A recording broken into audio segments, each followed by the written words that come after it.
vortex. I'm thinking about making guacamole too. You think I should do it? I want to, but it's kind of a process, you know? I know that you know. I'm gonna put even more red pepper into this motherfucker. I'm gonna see if I can still eat it.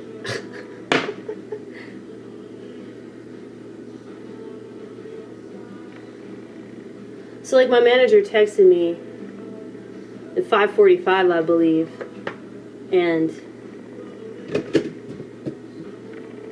you know, I'm not the type of person that keeps my phone on me. So I put my phone in this little case and I set it somewhere and I completely forget about it because, you know, unlike the rest of my country, I don't need it like a drug. Okay? So I randomly opened it back up because y'all know I have a flip phone, right? You gotta open it, flip it open. No, but I found that, yeah, he texted me at 6:45. It was like 8:11 when I saw the text. And he was asking me, like, hey, can you close tonight? And I felt bad. Like, I immediately, like, felt guilty. And I'm starting to pay more attention to that, like, how I feel guilty for reasons that aren't necessary because it's my day off. It's, like, my only day off this week.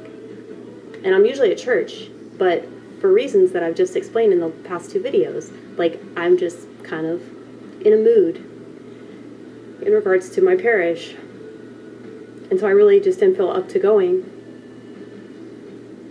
And I was going to go to this meeting, but I hadn't talked to my friend Judson in a while. And my friend Judson, like, he's in Uruguay currently, and he keeps trying to phone me on the Insta spam. That's one of the cool features about that website, is that you can actually communicate with people from all across the world if that's your goal.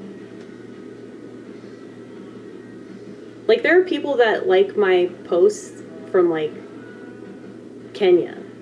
You know, like, that's really, really cool. And I don't think that enough people appreciate that aspect of the internet.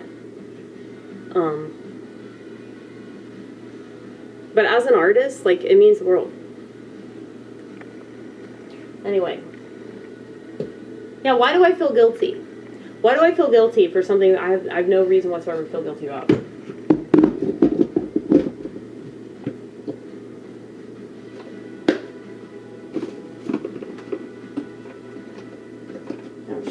I guess it's not plugged in. That's why the blender ain't working.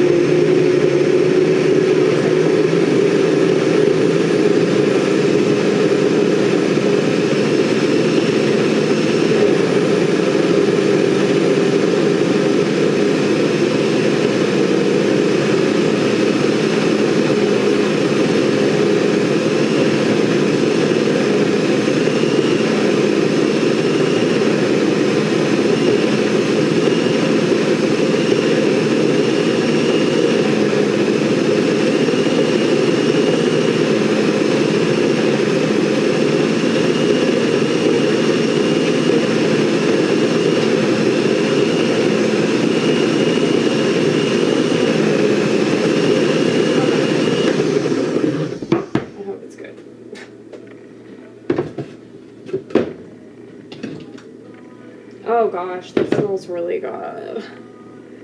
I get excited.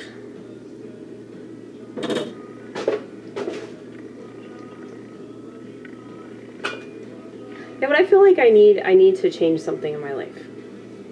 Like, I really, really need to change something in my life.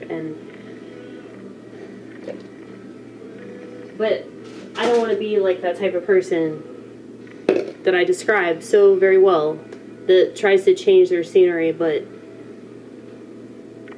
you know, I don't change in here.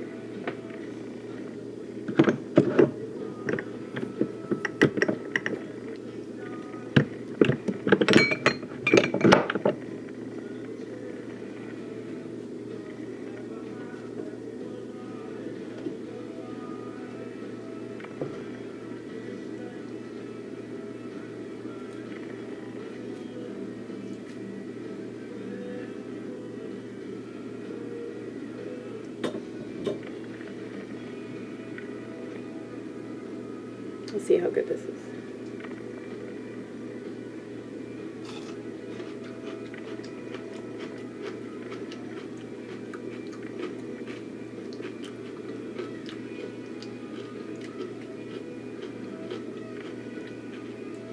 That's pretty good. It's pretty good, man. It's pretty good.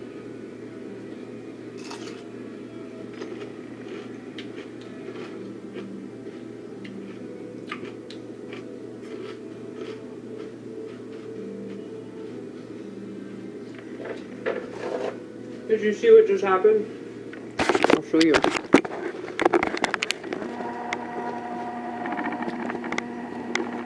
That's hummus, baby. That's hummus.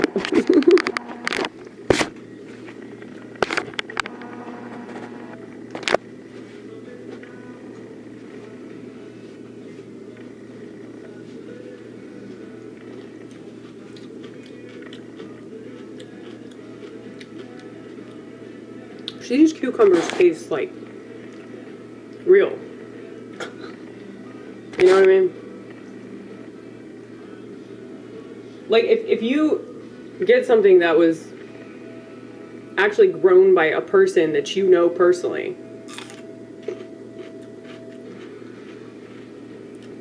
I made this attempt last year to grow vegetables. And I bought all this stuff for it.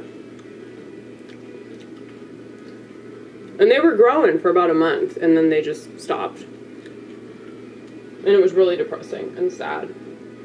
And it made me upset.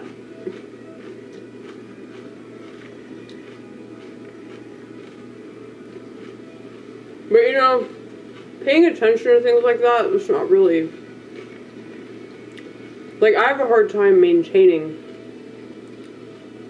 you know, myself, my house, my car, all that stuff. So it's like, why would I try to grow plants? Why would I try to grow something I have to water it, I have to check it, I have to make sure, like, the soil's still intact and all this shit.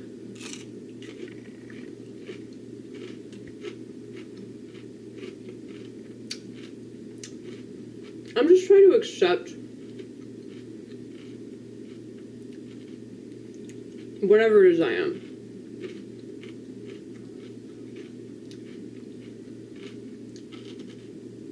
Rather than, like, bemoan the fact that I'm not a different person.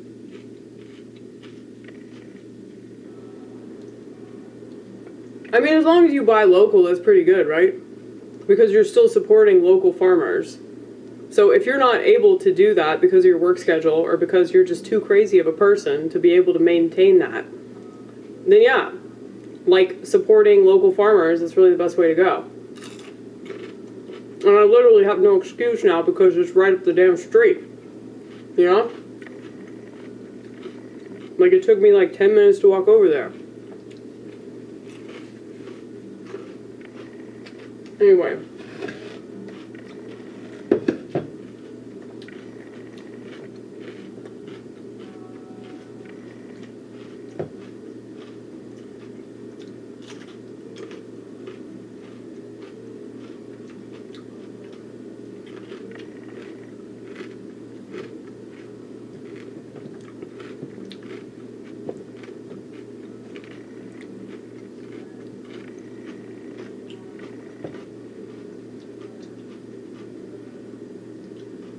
They offer so much, too. Meat, dairy, vegetables, soap.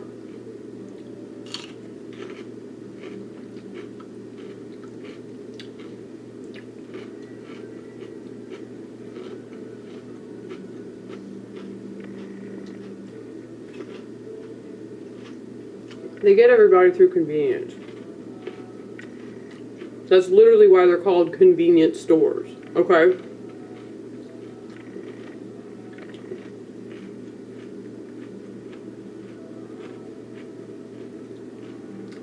But, like, this cucumber is organic, but it doesn't have the same kind of taste that this one does. Like, this one tastes like it was actually in the fucking dirt, you know?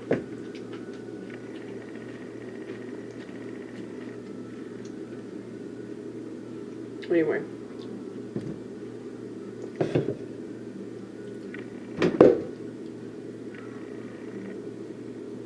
Let's see how this tomato tastes. I'm curious.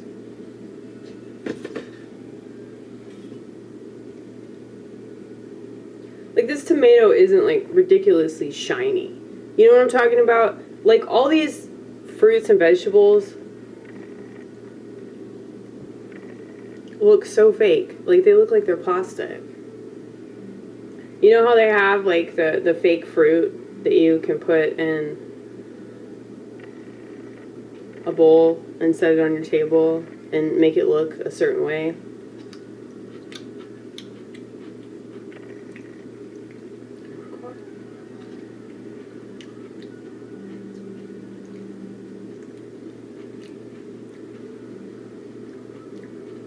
And it doesn't smell like shit. Tomatoes typically don't smell that good, but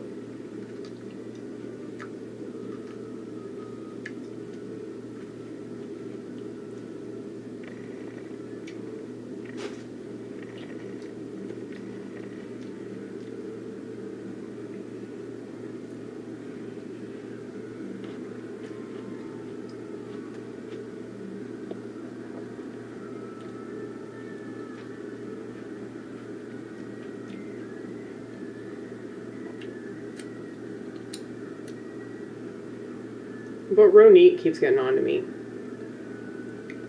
It's my Jew in Jerusalem. She's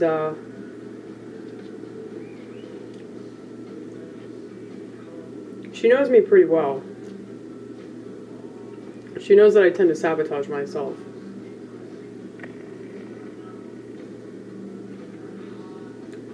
I have what I call Paul Westerberg syndrome, which is where I shoot myself in the foot over and over and over again. The difference is I'm still putting myself out there. It's just really, really, really obscure. Like, he's super obscure. The last time that he put anything out, he was really obscure about it. So many of his fans don't even know.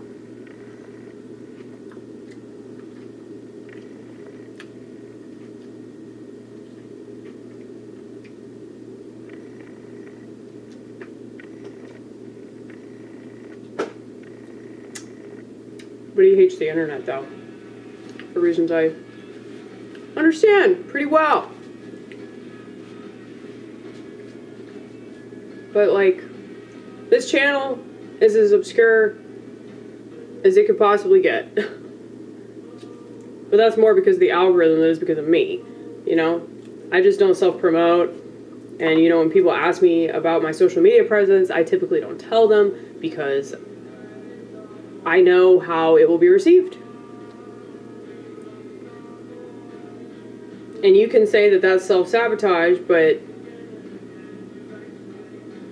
I would argue that that's me having a deeper understanding of the way that I come across and an even deeper understanding of how people take me. You know, because people can say that they like, you know, I guess contrarian ways of thought, you know, people that go against the grain, they can say that. But when they actually meet somebody like that, I mean, I know for a fact that they don't really support that because of the way that they try to shut down the conversation about smartphones, you know? I think it's because they recognize that it's a problem, but... Oh, shit. I probably have this in my teeth, don't I? They recognize it's a problem, but they're not willing to do anything about it. And so whenever they meet somebody that actually has done something about it, because she, i.e. me, yours truly, moi, okay? We recognize that it was a problem before it proved that it was a problem. We recognize the propensity for problematic shit to occur because of its existence. I think that it bothers them. I think that it's almost like condemning. Like, they feel convicted. Like, wow, here's an example of everything that I didn't think could exist in this world, you know?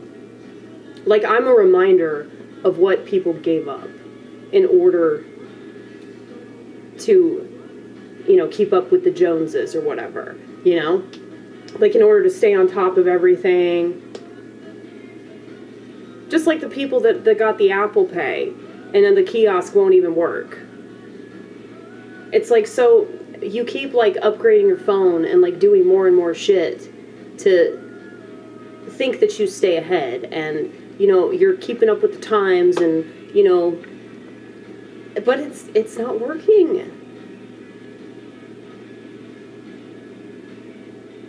I mean, it's a lot better if you just completely check out of it, but you would have to make serious accommodations if you did that. So I understand that most people are not in a position to do that, but they definitely 100% are in a position to not use their phone anywhere near as much as they do. They're in a position where they can put their phone down, they can put their phone in the glove box when they go to a public place and be present, but then they would have to face the reality that pretty much everyone around them is not doing that. Okay? So I can understand like the misgivings about that. Like, why would I want to purposely make myself depressed? That's a good point. That's a good point that I'm assuming you would make if you had as much awareness as I do. But yeah. It's terrible. It's absolutely terrible what our world has become. I think that, yeah, people just feel like they don't have a choice in the matter. Like, wait, should I put this? I should put this in a larger container, shouldn't I?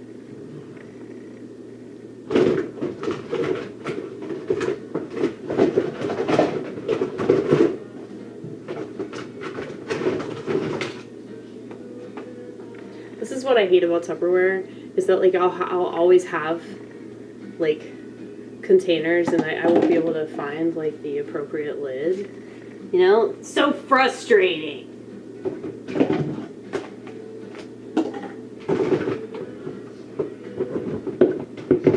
But I don't want to complain about nothing, because this is such a bullshit problem. You know, it's like it's not a real problem. That's what I'm saying.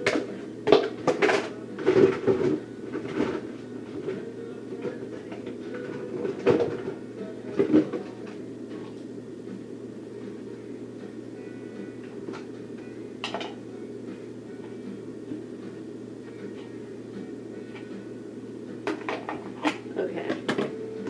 I think I found another container. I hope it's big enough. If it's not big enough, I guess I'm fucked.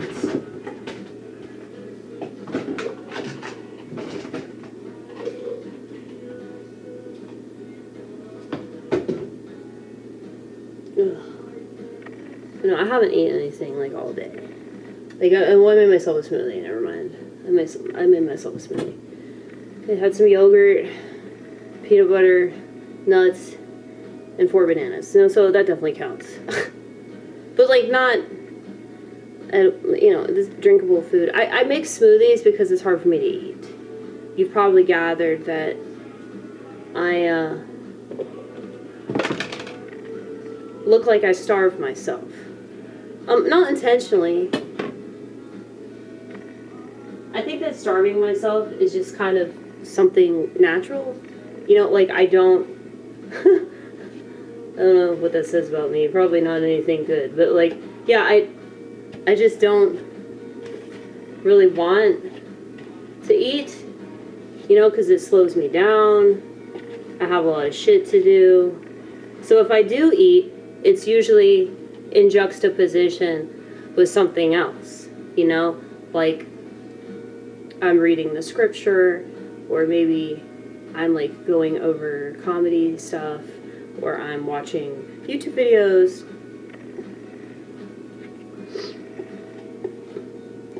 It's just living in America has killed all enthusiasm about food. Maybe I'll get some of that back, you know, going to the farmer's market. I hope so anyway, because this cucumber's pretty damn good.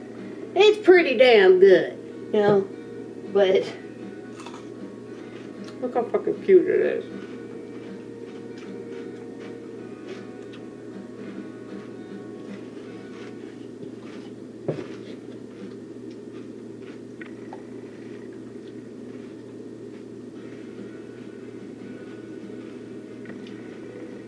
Okay. This container is large enough. That's good. Yeah, I should probably get a spoon.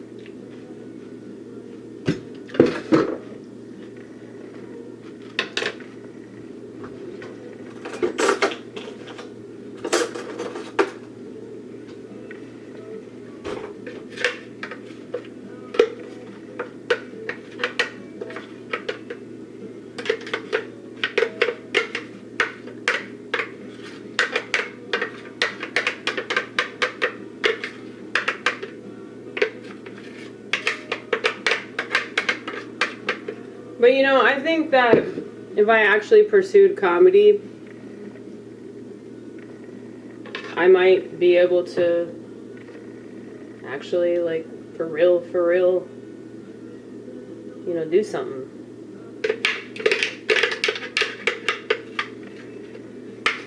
But I haven't pursued it because I don't like change very much. As y'all probably already noticed. I don't like change.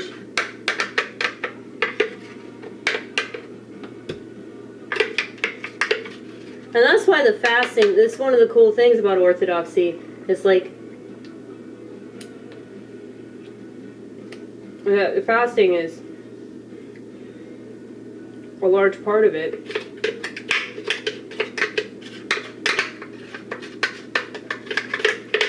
And we fast for the discipline, but also because it allows us to get closer to God. It allows us to rely more on God. That's the whole point of it.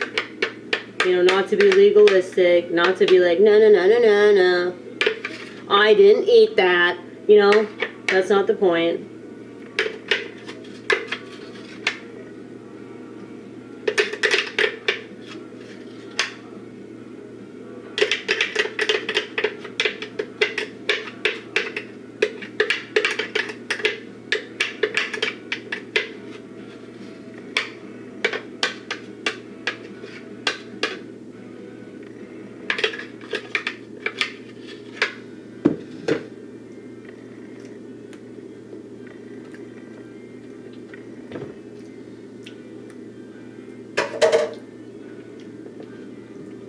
But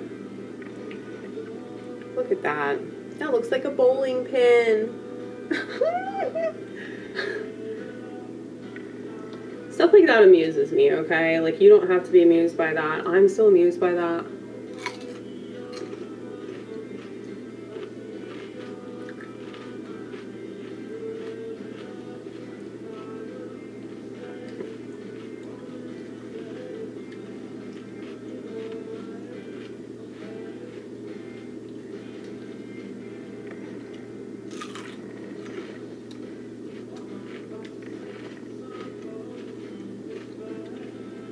But you know, comedians that I really respect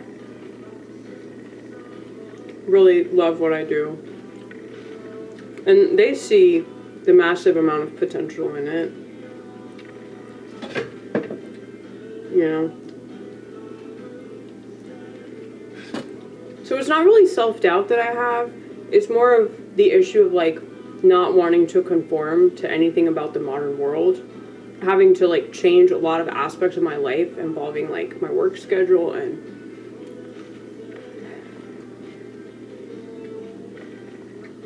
but here's the thing, man. I managed to navigate downtown Nashville. I mean, like, I managed to find the location of this cocktail bar. And yeah, I did get lost. But I didn't have a GPS system. Still found it.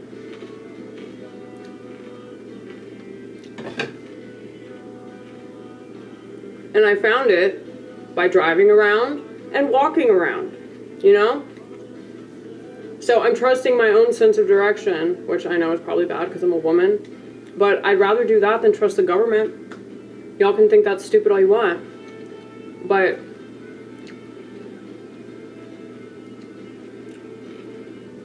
and I didn't have to pay for parking.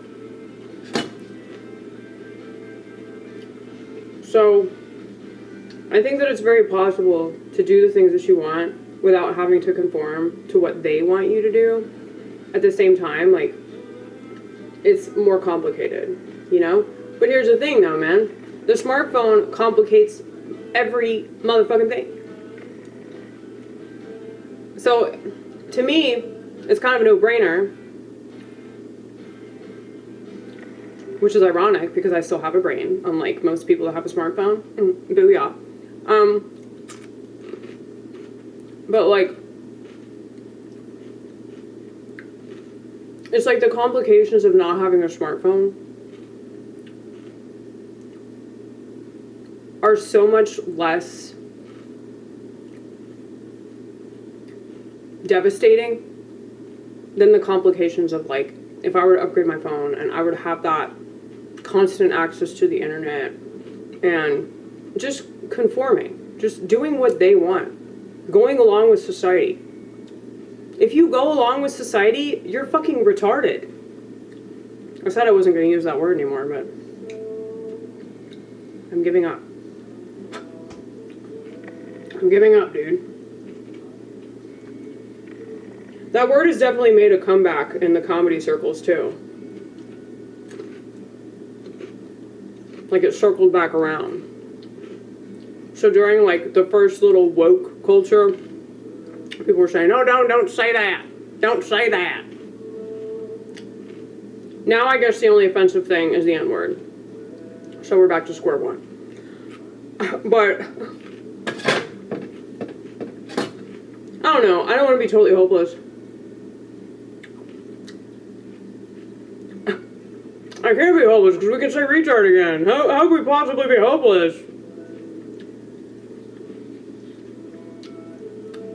Well, I think it's very possible for people to still be funny and to still be making art and to still be authentic. But it's just with technology imposing itself on every facet of our lives. Like, that's going to be harder and harder. Now, I do hope, I think that this will happen, but it'll just be very minimal. I hope that there's going to be some major pushback. And if that's the case, then my comedy might actually be way more popular. But crowd work is a huge thing right now because all these people in the audience want to be fucking validated. That's not what comedy's about.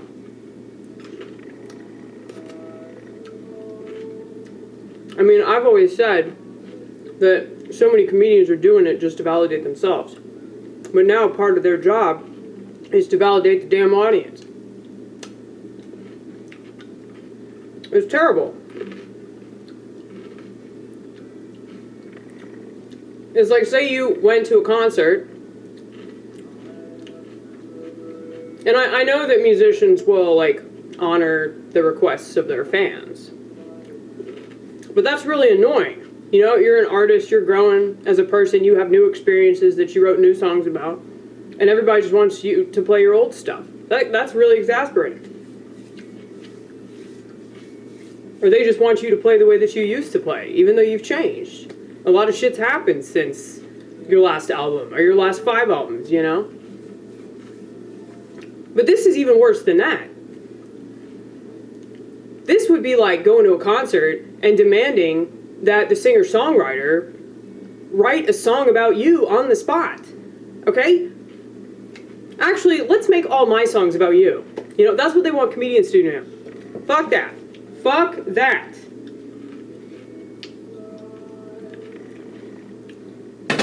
I'll be lucky if I fucking talk to you.